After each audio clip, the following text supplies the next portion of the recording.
Hey guys, I just wanted to show you really quickly a couple of adjustments that will make your posters look a little bit better for class.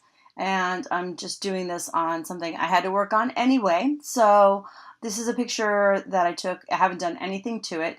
And one of the first things that you can do to make your picture look better before you print out your poster is just to go into Image and do Auto Color.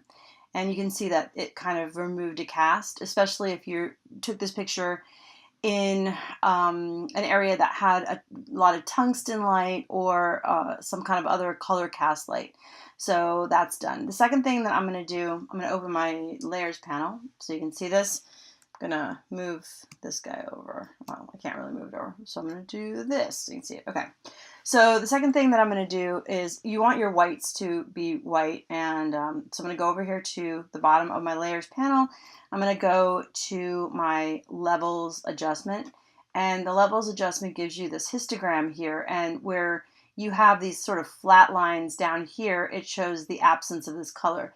This is black, this is white, and these are the midtones. And generally speaking, and you can see here in here how little white there is, and if I just move this over to here.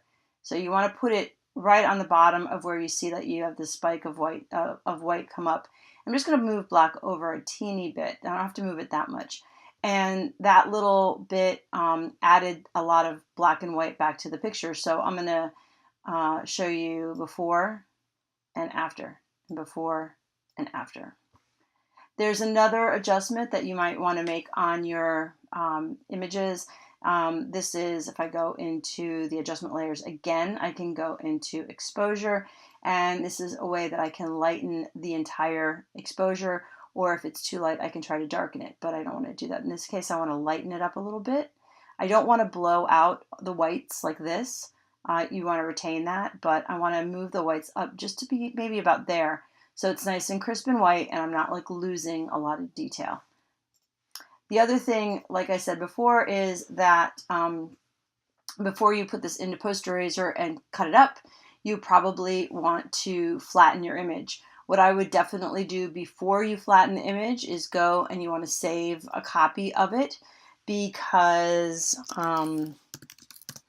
once you flatten it and you save it, it's flat. So now that I saved it, I'm going to go up here to the layers panel and I'm going to flatten the image. It's going to take all the layers and condense them into one. And now I'm going to save it with a name sort of like Poster Flat. And now I can bring it into Poster Eraser and cut it up.